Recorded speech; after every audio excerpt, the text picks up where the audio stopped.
क्या आप कभी रात के अंधेरे में किसी सुनसान सड़क पर एक अकेली बस का इंतज़ार करते हुए फंसे हैं? सोचिए वो अकेलापन, वो डर, जब पत्तों की सरसराहट भी दिल की धड़कनें बढ़ा देती है और दूर से आती हर गाड़ी की हेडलाइट आपको एक उम्मीद जगाती है।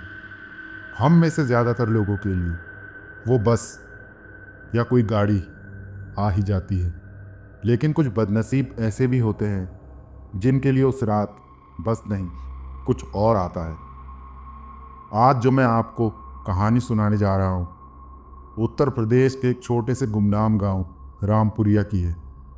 कहते हैं ये कहानी एक सच्ची घटना पर आधारित है। ये कहानी मुझे मेरे एक सब्सक्राइबर ने भेजी है, जिसके एक दोस्त ने इस खौफ को अपनी आंखों से देखा था।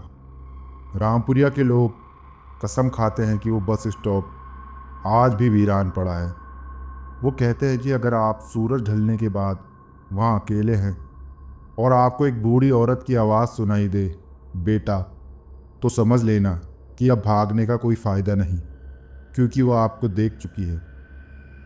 ये कहानी है राहुल की, कोई 30 साल का नौजवान जो दिल्ली की एक एमएनसी में काम करता था और अपनी दुनिया में मगन था। गांव की ये भूत प्रेत की कहानियाँ उसे पिछड़ेपन की निशानी लगती थी, जिन पर वो बस हंस देता था। उसके लिए दुनिया लॉजिक और साइंस पर चलती थी। लेकिन जब हफ्तों से आईसीयू में भर्ती दादी की तबीयत ज़्यादा बिगड़ने की खबर आई, तो उसे सब कुछ छोड़कर रामपुरिया के लिए निकलना पड़ा। शहर की भागदौड़ में पले बड़े राहुल के लिए गांव का माहौल हमेशा से थोड़ा अजीब था। दिन में तो सब ठीक था, खेतों की हरियाली, लोगों का अपनापन, ताज़ी हवा। लेकिन जैसे ही सूरज ढलता, गांव पर एक अजीब सी खामोशी छा जाती। वो खामोशी जो शहर के शोर से कहीं ज़्यादा भारी थी। उस रात मेन कस्बे से रामपुरिया गांव के लिए चलने वाली आखिरी जीप राहुल की आंखों के सामने ही निकल गई। अब रात के 11 बजे गांव तक पहुंचने का कोई और जरिया नहीं था। गांव वहां से करीब 7 किलोमीटर दूर था। राहुल ने सोचा कि पैदल ही निकल जाता हूँ, 1.5 घंटे में पहुंच जाऊंगा। चलते चलते वो उसी बदनाम बस स्टॉप पर पहुंच गया जो दिल्ली आगरा हाईवे पर बना था। ये बस स्टॉप दिन में भी कोई खास नहीं था। टीन की एक जंग लगी हुई छत, बैठने के लिए सीमेंट की टूटी फूटी बेंच और पास में एक पुराना सूखा हुआ पीपल का पेड़। लेकिन रात में हाईवे की गाड़ियों की तेज रोशनी के बीच वो जगह किसी डरावने सपने जैसी लग रही थी। हवा में एक अजीब सी ठंड थी जो जैकेट चीरकर सीधे हड्डियों तक पहुंच रही थी। एक पल के लिए उसे बचपन में सुनी वो कहानियां याद आई। एक बूढ़ी औरत की आत्मा जो अपने बेटे की मौत का बदला लेने के लिए भटकती है। क्या बकवास है। वो खुद से बुदबुदाया और बेंच पर बैठकर फ़ोन निकाल लिया। न नेटवर्क था, न आसपास कोई इंसान, बस वो घना अंधेरा और एक गहरा अनजाना सन्नाटा। वक्त गुजरता गया, दूर से गुजरते ट्रकों का शोर पल भर के लिए खामोशी को तोड़ता और फिर अंधेरे में खो जाता। राहुल ने घड़ी देखी, 11:30 बज रहे थे। ठंड अब काटने लगी थी। अचानक उसे लगा जैसे तापमान एकदम से गिर गया हो, जैसे किसी ने बर्फ का एक गोला उसकी गर्दन के पीछे रख दिया हो। उसके रोंगटे खड़े हो गए। हवा की सरसराहट के बीच उसे एक बहुत धीमी, एक बहुत ही बारीक आवाज़ सुनाई दी, जैसे कोई कुछ कह रहा हो। उसने ध्यान से सुनने की कोशिश की। कुछ नहीं, बस हवा का शोर, दिमाग का वहम है, उसने सोचा। लेकिन तभी हवा अपने साथ एक अजीब सी बदबू लेकर आई, रुके हुए पानी और किसी चीज के सड़ने की मिली जुली गंध। वो बेचैन हो उठा। उसने उठकर सड़क पर देखने की कोशिश की, शायद कोई ट्रक या बस रुक जाए। जब वो वापस मुड़ा तो उसकी सांस गले में अटक गई। बेंच के दूसरे कोने पर कोई बैठा था, एक साया, एक बूढ़ी औरत का धुंधला सा अक्स, जिसने अपना पूरा शरीर एक पुरानी मैली सी सफेद साड़ी में लपेटा हुआ था। उसका सिर झुका था और उसके लंबे उलझे बाल उसके चेहरे को छिपा रहे थे। राहुल का दिल जोर जोर से धड़कने लगा। एक पल को उसे लगा शायद गांव की कोई बुजुर्ग महिला है जो किसी का इंतजार कर रही है। अम्मा, सब ठीक है? आप इतनी रात को यहाँ अकेली? राहुल ने हिम्मत जुटाकर पूछा। उस औरत ने धीरे धीरे अपना सिर उठाया। अंधेरे में उसका चेहरा साफ नहीं दिखा, पर उसकी आवाज किसी सूखी लकड़ी को रेतने जैसी थी, खुरदुरी और बर्फीली। बेटा, उसने कहा, एक सवाल पूछूं? राहुल को कुछ समझ नहीं आया। जी पूछिए। औरत थोड़ा सा आगे की तरफ झुकी और हाईवे से गुजरती एक गाड़ी की रोशनी पल भर के लिए उसके चेहरे पर पड़ी। राहुल की चीख निकलते निकलते रह गई। उसका चेहरा, वो चेहरा किसी इंसान का नहीं था, झुर्रियों से भरा, लेकिन अजीब तरह से सूजा हुआ, जैसे कई दिनों से पानी में पड़ा हो। और उसकी आंखें, वो आंखें अंधेरे में दो सुलगते हुए अंगारों की तरह चमक रही थी। तूने मेरे बेटे को मारा। राहुल एक झटके में बेंच से उछलकर खड़ा हो गया। उसके पैरों तले जमीन घूम गई।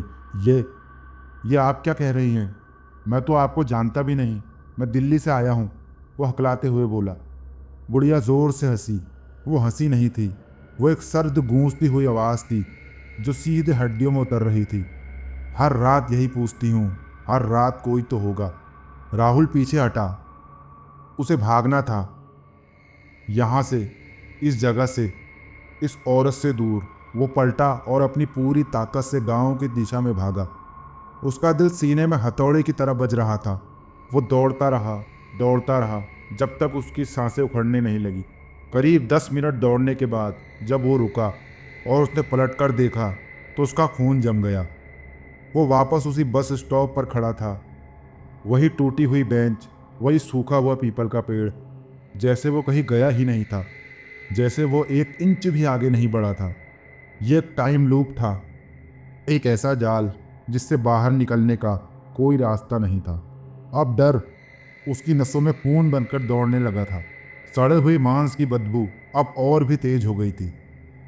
मक्खियों की भिनभिनाहट की एक अनसुनी आवाज उसके कानों में गूंजने लगी।